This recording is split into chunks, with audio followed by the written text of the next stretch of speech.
ध्यान योग। श्री भगवान ने कहा, जो पुरुष अपने कर्म फल के प्रति अनासक्त है और जो अपने कर्तव्य का पालन करता है, वही सन्यासी और असली योगी है। वह नहीं जो ना तो अग्नि जलाता है और ना कर्म करता है। हे पांडव पुत्र, जिसे संन्यास कहते हैं, उसे ही तुम योग अर्थात पर ब्रह्म से युक्त होना जानो, क्योंकि इंद्रिय तृप्ति के लिए इच्छा को त्यागे बिना कोई कभी योगी नहीं हो सकता। अष्टांग योग के नव साधक के लिए कर्म साधक कहलाता है और योग सिद्ध पुरुष के लिए समस्त भौतिक कार्यकलापों का परित्याग ही साधन कहा जाता है। जब कोई पुरुष समस्त भौतिक इच्छाओं का त्याग करके ना तो इंद्रिय तृप्ति के लिए कार्य करता है और ना सकाम कर्मों में प्रवृत्त होता है, तो वह योगारूढ़ कहलाता है। मनुष्य को चाहिए कि अपने मन की सहायता से अपना उद्धार करे और अपने को नीचे न गिरने दे। यह मन भृगजीव का मित्र भी है और शत्रु भी है। जिसने मन को जीत लिया है, उसके लिए मन सर्वश्रेष्ठ मित्र है, किंतु जो ऐसा नहीं कर पाया, उसके लिए मन सबसे बड़ा शत्रु बना रहेगा। जिसने मन को जीत लिया है, उसने पहले ही परमात्मा को प्राप्त कर लिया है, क्योंकि उसने शांति प्राप्त कर ली है। ऐसे पुरुष के लिए सुख दुख, सर्दी गर्मी एवं मान अपमान एक से है। वह व्यक्ति आत्म साक्षात्कार को प्राप्त तथा योगी कहलाता है, जो अपने अजड़ ज्ञान तथा अनुभूति से पूर्ण संतुष्ट रहता है। ऐसे व्यक्ति अध्यात्म को प्राप्त तथा जितेंद्रिय कहलाता है। वह सभी वस्तुओं को, चाहे वे कंकड़ हों, पत्थर हों या कि सोना, एक समान देखता है। जब मनुष्य निष्कपट, हितैषियों, प्रिय मित्रों, तटस्थों, मध्यस्थों, ईर्ष्यालुओं, शत्रुओं तथा मित्रों, पुण्यात्माओं एवं पापियों को समान भाव से देखता है, तो वह और भी उन्नत माना जाता है।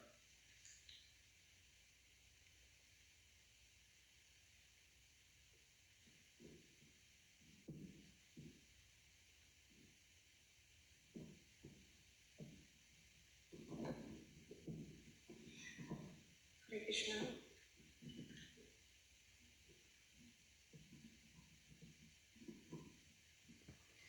योगाभ्यास के लिए योगी एकांत स्थान में जाकर भूमि पर कुशा बिछा दे और फिर उसे मृगशाला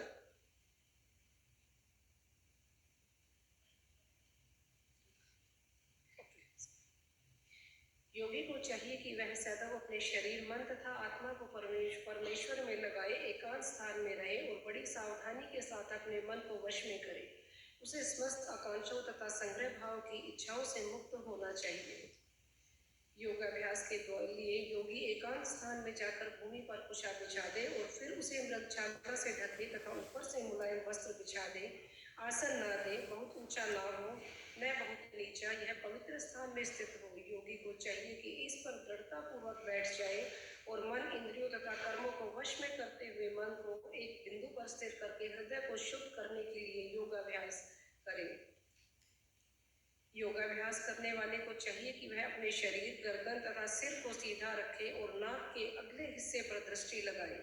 इस प्रकार वह अविचलित तथा दमित मन से भय रहित विषयी जीवन से पूर्णतः मुक्त होकर अपने हृदय में रोग चिंतन करे, अपने हृदय में मेरा चिंतन करे और मुझे ही अपना चरम लक्ष्य बनाए। इस प्रकार शरीर, मन तथा कर्म में निरंतर संयम का अभ्यास करते हुए संयमित मन वाले योगी को इस भौतिक अस्तित्व की समाप्ति पर भगवत धाम की प्राप्ति होती है। हे अर्जुन, जो अधिक खाता है या बहुत कम खाता है, जो अधिक सोता है अथवा जो पर्याप्त नहीं सोता, उसके योगी बनने की कोई भी संभावना नहीं है। जो खाने, सोने, आमोद, प्रमोद तथा काम करने की आदतों में नियमित रहता है, वह योगाभ्यास द्वारा समस्त भौतिक क्लेशों को नष्ट कर सकता है। जब योगी योगाभ्यास द्वारा अपने मानसिक कार्यकलापों को वश में न कर लेता है और अध्यात्म में स्थिर हो जाता है, अर्थात समस्त भौतिक इच्छाओं से रहित हो जाता है, वह योग में सुस्थिर कहा जाता है। जिस प्रकार वायु रहित स्थान में दीपक हिलता डुलता नहीं, उसी तरह जिस योगी का मन वश में होता है, वह आत्म तत्व के ध्यान में सदैव स्थिर रहता है।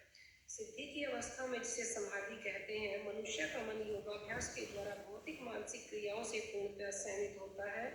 इस सिद्धि की विशेषता यह है कि मनुष्य शुद्ध मन से अपने को देख सकता है और अपने आप में आनंद उठा सकता है। अब आनंदमय स्थिति में वह दिव्य इंद्रियों द्वारा असीम दिव्य सुख में स्थित रहता है।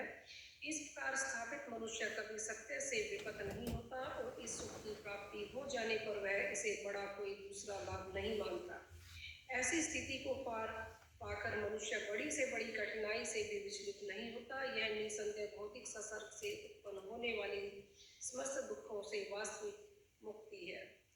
मनुष्य को चाहिए कि संकल्प तथा श्रद्धा के साथ योगाभ्यास में लगे और पद से विचलित ना हो। उसे चाहिए कि मनोधर्म से उत्पन्न समस्त इच्छाओं को निरपवाद रूप से त्याग दे और इस प्रकार मन के द्वारा सभी ओर से इंद्रियों को वश में करे। धीरे धीरे क्रमशः पूर्ण विश्वास पूर्वक बुद्धि के द्वारा समाधि में स्थित होना चाहिए और इस प्रकार मन को आत्मा में ही स्थिर करना चाहिए और अन्य कुछ भी नहीं सोचना चाहिए। मन अपनी चंचलता तथा अस्थिरता के कारण जहाँ कहीं भी विचरण करता हो, मनुष्य को चाहिए कि उसे वहां से खींचे और अपने वश में लाए। जिस योगी का मन मुझ में स्थिर रहता है, वह निश्चय ही दिव्य सुख की सर्वोच्च सिद्धि प्राप्त करता है। वह रजोगुण से परे हो जाता है। वह परमात्मा के साथ अपनी गुणात्मा एकात्मा को समझता है और इस पर अपने समस्त विगत कर्मों के फल से निवृत्त हो जाता है। इस प्रकार योगाभ्यास में निरंतर लगा रहकर आत्म संयमी रोगी समस्त भौतिक कलमश से मुक्त हो जाता है और भगवान की दिव्य प्रेमा भक्ति में परम सुख प्राप्त करता है। वास्तविक योगी समस्त जीवों में मुझको तथा मुझ में समस्त जीवों को देखता है। निसंदेह स्वरूप सिद्ध व्यक्ति मुझ परमेश्वर को सर्वत्र देखता है। जो मुझे सर्वत्र देखता है और सब कुछ मुझ में देखता है, उसके लिए मैं न तो कभी अदृश्य होता हूँ और न वह मेरे लिए ही अदृश्य होता है।